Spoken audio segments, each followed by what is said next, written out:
Shalom and welcome to Psychology of the Parsha for Parshat Vayeitzei. The Parsha begins, Vayeitzei Yaakov min Beersheva. Yaakov leaves his hometown. He leaves Beersheva, Vayelech Charana, and he went to the place called Haran. Interesting that Haran was the name of the place, but Haran also has a meaning. It means anger. It's a place that angered Hashem, and as we'll see, as the story unfolds in this week's Parsha, it caused quite a lot of anger, certainly anguish, to Yaakov himself and later to his children who were born, until the point that they had to actually escape. But let's focus in on Yaakov himself. Who is Yaakov? What does he stand for? And what does it say to us? What does it mean to us? In fact, we are all collectively called Yisrael, which is another name that Yaakov assumed later when he fought with the angel. And likewise, we're always called Bnei Yaakov, the children of Jacob. More specifically than the children of Avraham or Yitzchak. So Yaakov really embodies, the name embodies who we are, what we are about.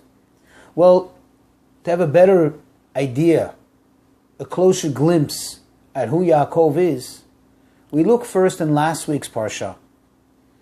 When the Parsha describes how they were born, and as they grew older, the Pasuk tells us, the Torah tells us, V'Yaakov ish tam. Yaakov was a man, a tam. Now tam has various interpretations, but the general meaning of it is he was a mild-mannered man. He was an earnest person. He was a good, decent person. In Yiddish, a mensch. In fact, it's interesting that sometimes we use the word tam to describe a person who's a little, let's just say, not too savvy in worldly matters. Not too street smart, if I may. That's another usage for the word tam. And that is also true for Yaakov. Because Yaakov was a person who was fully and totally dedicated to the study of Torah. He was, as it says here, as the verse the verse ends off, Yoshev Ahalim. He sat in the tents. Which tents? The tents of Torah, in the study halls. He was totally immersed, fully absorbed in Torah study. Fast forward. This week's Parsha. He arrives in Haran. And what does he encounter there? His dear uncle, soon-to-be father-in-law. His first meeting with his family, extended family that is he meets Rachel at the well. What does she tell him right away? And what is his response? Well, in the verse it tells us that he told her that he is the son of Rivka and he is her father's brother, meaning a relative.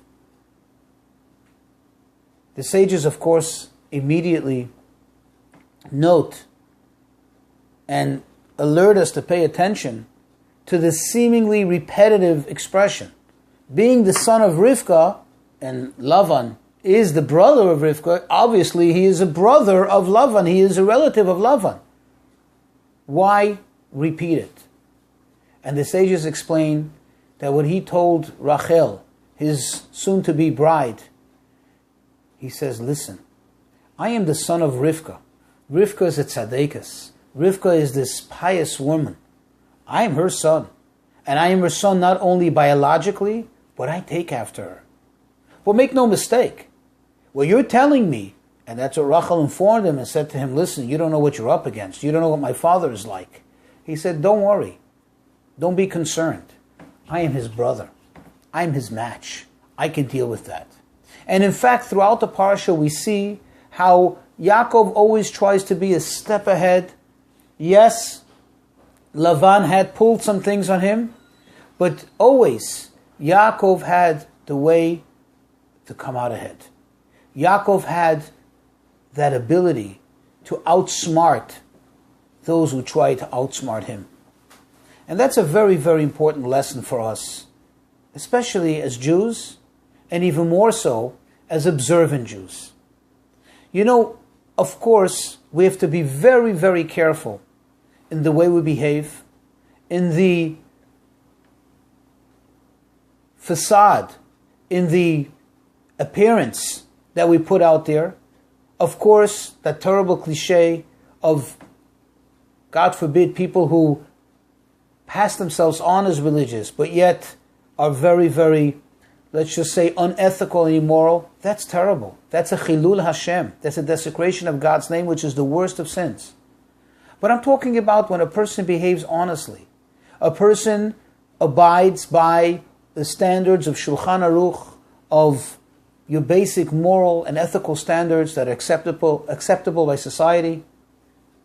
And yet you find yourself going up against people who are not so, let's just say, not so honest, not so clean, not so just. And the question is, how do you approach this? How do you deal with it? Do you have to be what we call in Yiddish a lemechel?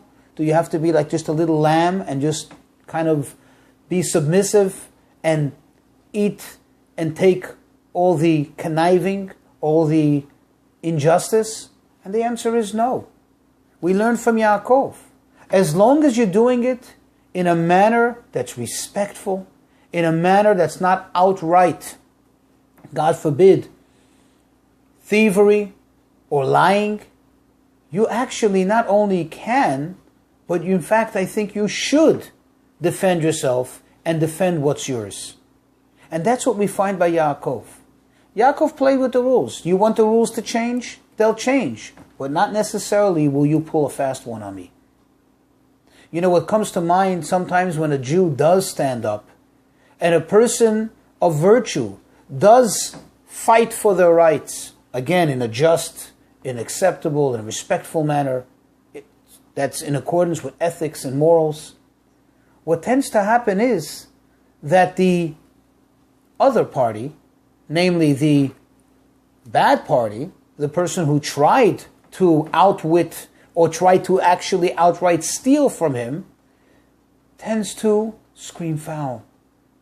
There's a term for this in Hebrew, and that's called hakozak hanigzal.